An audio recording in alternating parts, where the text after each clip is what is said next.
I think the fact that I'm enjoying flying the Legion has surprised me for 3 reasons. One, whilst I often like the look of Amarr ships, that whole gold and ivory ostentatious pompousness just doesn't do it for me. I want my ship to look badass, like it's flying into combat, not that I'm taking it off to a prayer meeting. Beyond that, I think lasers are the second problem. To me, if you give me the option of shining a torch at someone or unloading 60,000 kilograms of hot lead out of a cannon into the side of them, that just sounds a lot cooler, right? Thirdly and finally, it's the Minmatar fanboy in me. I just don't get on well with a group of god-bothering laser monkeys who think that they have the right to enslave other nations. That doesn't sit right with me. But the Legion? This is a really cool ship, and despite being Amarr, I really enjoy it, and it's kind of a guilty pleasure of mine. Ahoy there folks, I'm Captain Benzie, and in this video I'm going to talk to you about one of the few Amarrian ships that I'm actually willing to fly, the Tech 3 strategic cruiser, the Legion. Now the other Amarr ships that I'm willing to fly are the Carnid Kingdom ones, like the Vengeance, the Curse and the Sacrilege, and they get away with it because they break 2 of the problems I have with the Amarrian ships in general. First of all, they use missiles, not lasers, and secondly, rather than that awful ivory and gold colour scheme, they use a really badass black and silver effect.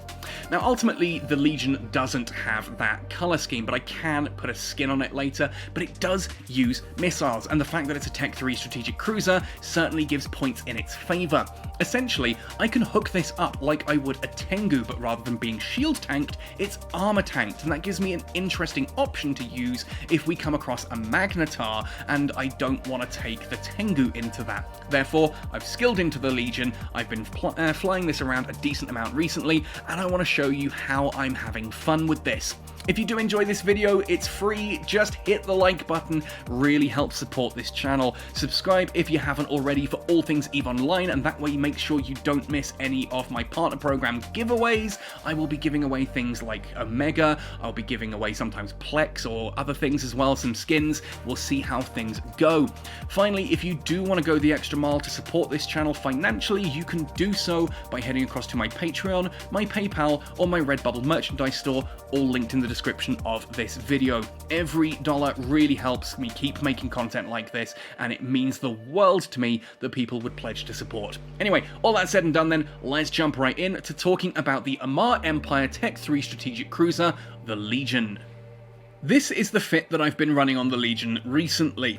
Ultimately, I will, as usual, put this in the description of the video so you can copy it into Python or EVE Online so you can see how it works with your skills. You can modify the fit as required.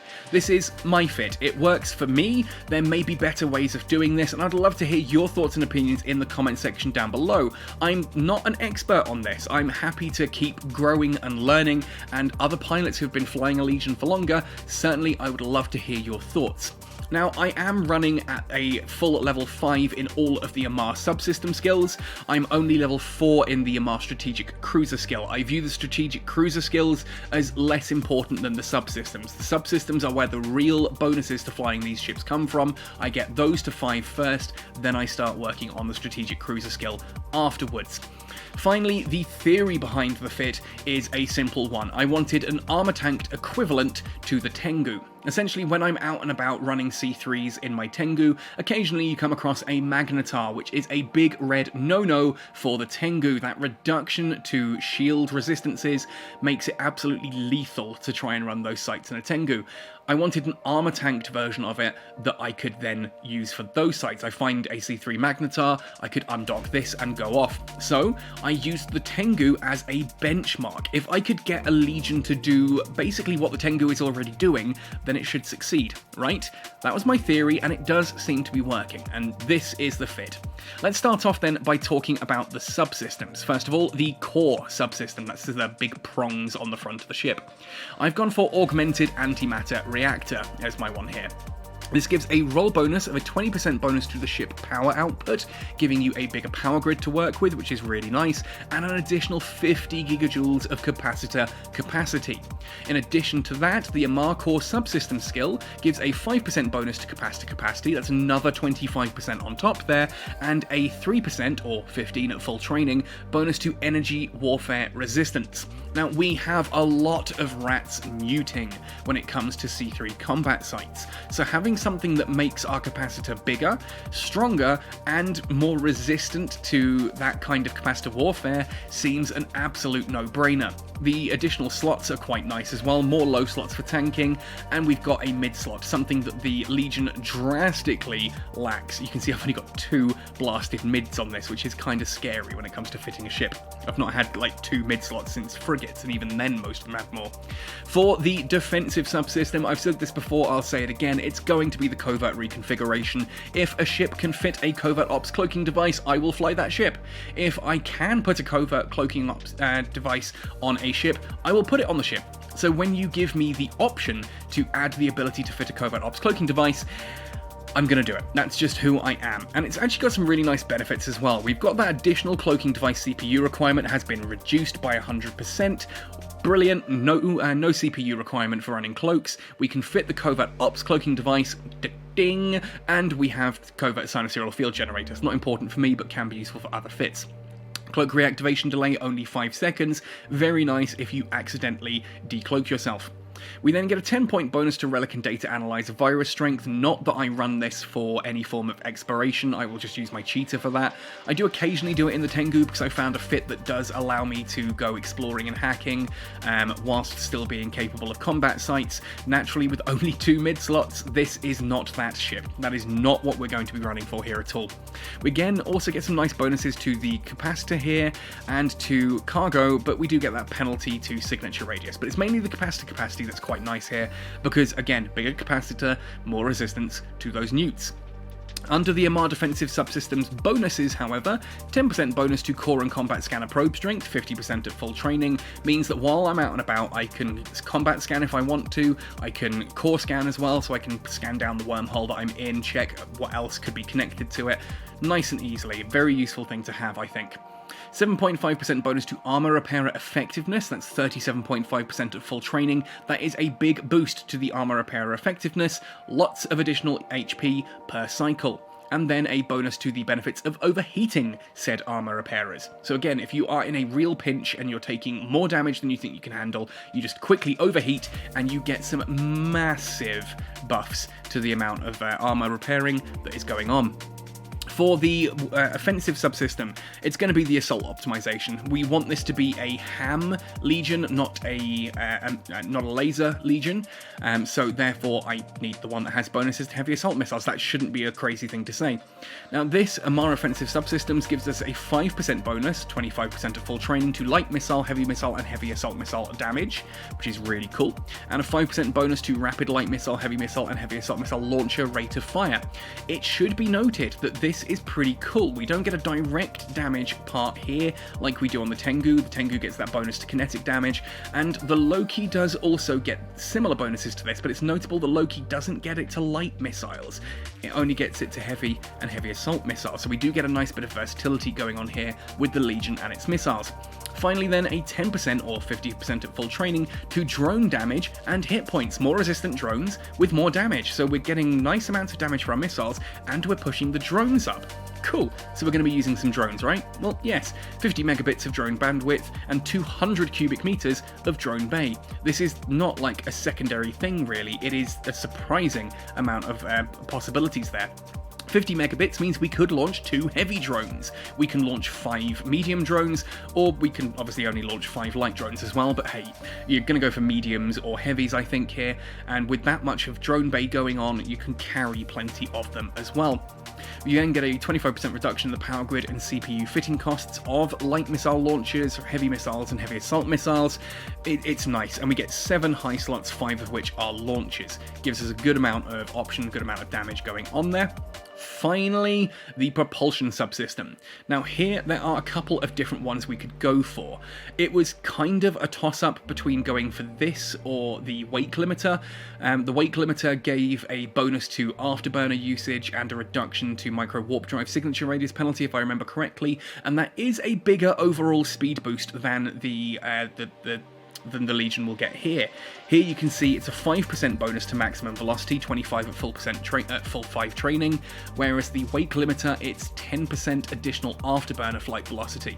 So you get a much bigger speed boost going with that one.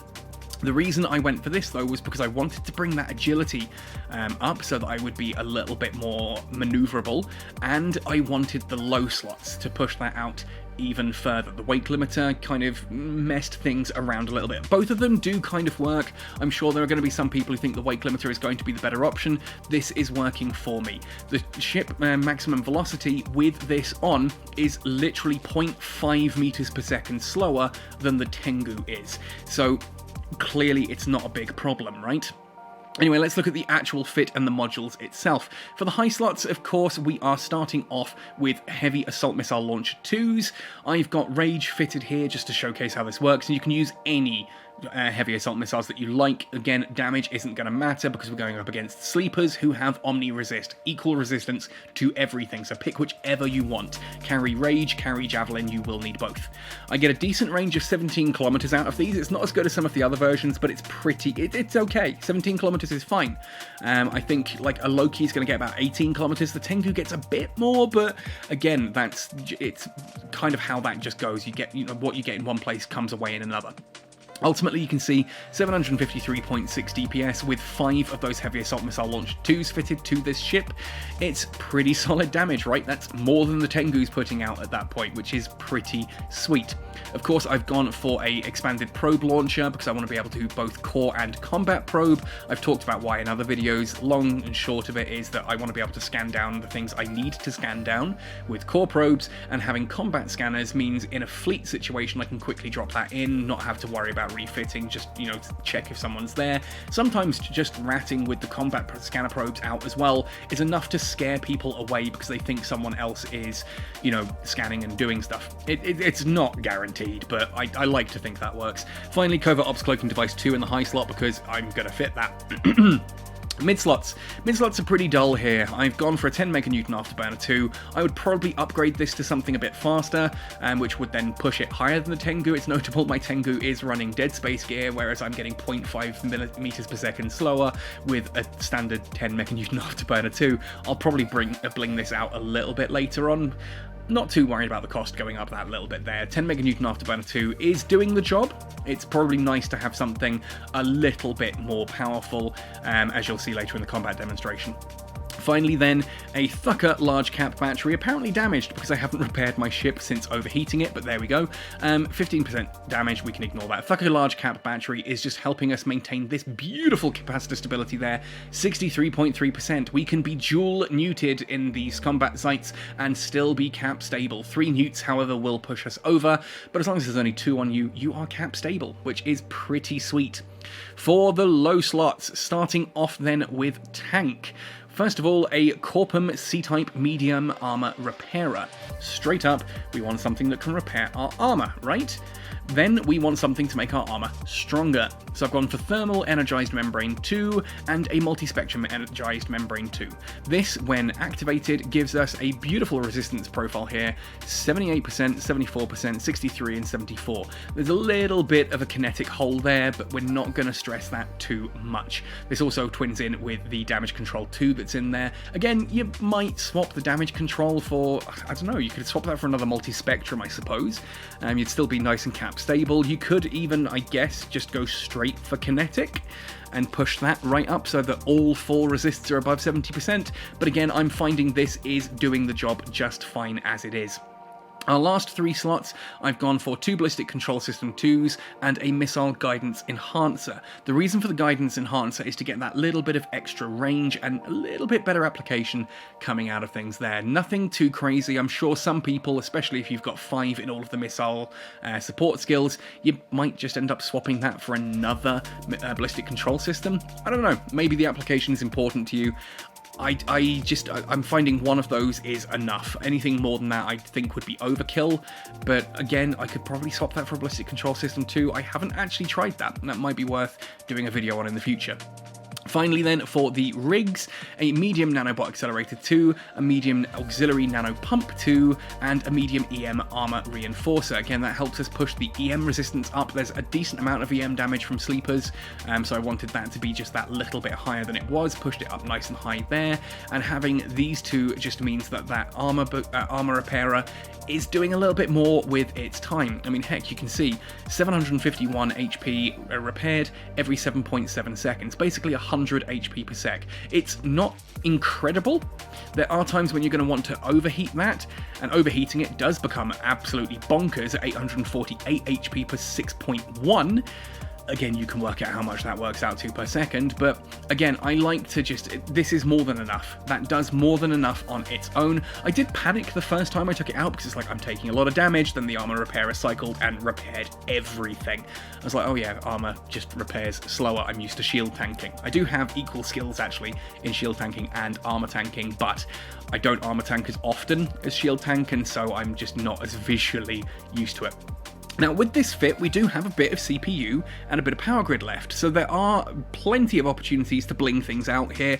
Not quite enough to oversize. I did at one point shove in a medium Nosferatu here as well, but realized I was out of its range most of the time, so it was just sitting in there and going to make any potential lost mail that bit more expensive. I was never actually using it, so I kind of just dropped that off the fit. But again, I'm sure some people will have different ideas of what they might like to do with this fit from there. Final point I should mention is the drones.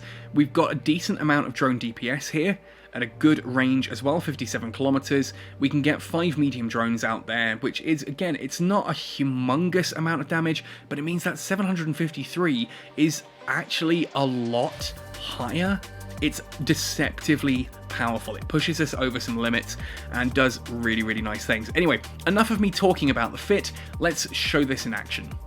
When I'm running these demonstrations, I like to do them inside the Frontier Fortification Stronghold anomalies, because that way you can look at any of the videos and see how the ships compare nice and fairly. So here we are inside a Fortification Frontier Stronghold. Now, the first thing we do, of course, is drop the mobile tractor unit and immediately bookmark it. Save that location. This can save your bacon. Essentially, it gives you a warp out point and a place to warp back into that isn't right in the middle of combat. Very, very useful. Other than that though, we are now going to proceed with the first wave of this anomaly. Now, we have 2 emergent defenders. These are frigates that have webs and will attack drones, and we have 2 awakened defenders. These are cruisers that just do damage. There's no real danger to those. Ultimately, the awakened defenders are the triggers for wave 2, which is just fine by me, because it means we can focus on those emergent defenders, get rid of their pesky webs, and we don't have to worry about them attacking our drones. Not that I've actually launched my drones at this point in the anomaly either. I've completely forgotten that the Legion even has them. You'll see me finally launch them later on. It's also worth noting this Legion doesn't have much in the way of application support, by which I mean there's no stasis webifiers, there's no target painter, nothing that means we do more damage to smaller or faster targets than otherwise we would. That means I'm basically just brute forcing these emergent defenders. I'm just hitting them and hoping that the damage that I do is enough to take them out. I should theoretically be using javelins, not rage missiles at this point, because of that better application, but I kind of can't be bothered because I know it's fine once I hit the awakened defenders, so I just want to kill the emergent defenders nice and quickly before we move on. We're now coming to the end of Wave 1. Once this awakened defender is down, the second awakened defender, doesn't matter which one you kill first, just when both are dead, Wave 2 will spawn. Now, ultimately, there's only a few volleys left. I need to start preparing mentally for what comes in wave number 2. And I know that that is 2 awakened defenders and 2 awakened upholders. I've also finally spotted that I haven't launched my drones, so I've just done that at long last. That's a nice 180 DPS that I've been missing out on for this entire run, but there we go. With the Awakened Defender down, the next wave spawns. Again, we've got 2 Awakened Defenders. We know what those are. They're not an issue for us. The issue arrives with the 2 Awakened Upholders. Now, Awakened Upholders have a number of issues with them. First of all, the Awakened Upholders have neutralizers and webs. So we have a web from each of them and a neutralizer from each of them. We are double neuted, which puts us on the verge of cap stability. We are technically still cap stable, but we just need to be careful with that, especially if we're going to overheat anything. The second issue, obviously, is we have 2 webs. 2 webs means we are moving significantly slower, therefore we are taking more damage from incoming fire. The third issue, and the reason I'm not going for both of them, is because they are also the triggers for the next wave. If you decide to kill both Awakened Upholders, then wave 3 will spawn, and that is probably your ship dead, or at least you having to warp out. That is a big, dangerous situation to be in. So no, we take out one of the Upholders first, then we go after the Defenders. The final thing to note about the Upholders as well is they like to sit at range. They are going to try and keep you at about 30 kilometers of range. Therefore, you do need weaponry that can hit out that far. Hence, I have javelins as well as rages for this particular site. Anyway, with the first Upholder down, our biggest threat returns to being someone jumping in. So all I'm going to do now is just keep descanning, take out the 2 Awakened Defenders, then go back to the final Awakened Upholder and spawn wave 3. With the destruction of this Awakened Upholder, Wave 3 will now spawn, and this is where things get really, really interesting, especially since I goof up the start of this one completely. I'm too busy watching explosions. Now, to describe the ships that we have, again, we have 2 Awakened Defenders, which should be pretty commonplace and understanding at this point in time. We have an Awakened Upholder again, which will neut and web us. We now also have an Awakened Preserver, which is a cruiser that uses remote reps and will help repair its friends, and a Sleepless Upholder. Now, the Sleepless Upholder is a battleship, and this thing hits like a truck. It is a battleship, it's what you would expect, but it has absolutely terrible tracking. Therefore, we want to get as close to it as possible and start orbiting it quickly to reduce its damage. Trouble is, the wave spawned 50 odd kilometers away and on the other side of some of the geography, and because I just hit approach to go towards them, I flew straight into said geography, and I'm now having to manually pilot through whilst being whilst having one web and double nukes on me. That is dangerous. That is why I am currently overheating the Afterburner, because I need to push through this as quickly as possible. 314 meters per second isn't bad, but it's not ideal. I'm manually piloting to keep my traversal up so that I don't get absolutely blapped by that Upholder hitting me for major damage, and I'm also having to overheat the armor repairer as well in order to just make sure that I keep my tank fairly well topped up. You can see, even with the overheat, it's only just beginning to level out now that I'm getting close. And whilst I'm approaching, I'm also trying to take out the Awakened Upholder to get rid of that web and one of the newts. That will make this wave a lot easier to manage. I strongly recommend getting rid of the Awakened Upholder first, whilst moving into position against the Sleepless Upholder. After that, the Awakened Preserver should be your next priority, because that thing is going to be trying to repair anything that you're shooting. Therefore, you want to get it dead, because it can't repair itself. They're remote reps that it has on it. If I were to go after the Sleepless Upholder, then the Awakened Preserver is just going to make that a longer, more arduous process for me. So I'm just going to sit here and chunk through this thing, then go on to whichever I fancy. It doesn't actually matter which ship I start shooting after that, as long as I am orbiting the Sleepless Upholder at a decent range and speed, I will be safe. So there we go. I'm probably going to go after the Upholder, but again, it can be whichever you fancy. Going for Rage makes sense because I'm going to be nice and close. It's a big target, so the downsides of its application don't matter. We can just blitz this thing as quick as possible. And with that goes down the last ship in this anomaly, but you are not safe yet. Do not let your guard down. Do not assume that because you have killed all the ships that you are safe. You are not. This is arguably the most dangerous point of this. Make sure to scoop your drones before warping off, then quickly warp away to safety, any point that you fancy. Go at range if you can, put your cloak on if you can. A lot of people who have warped into an anomaly cloaked will wait until all of the rats are dead and then choose these moments now to be the ones where they actually catch you. They'll decloak and try and grab you before you warp off, and then their mates will warp in onto you, or they'll wait for you to come back with the loot. So you need to bear that in mind. So we're going to warp away to safety, and then we're going to warp directly back to the MTU bookmark, and well, I'll talk about that in a sec.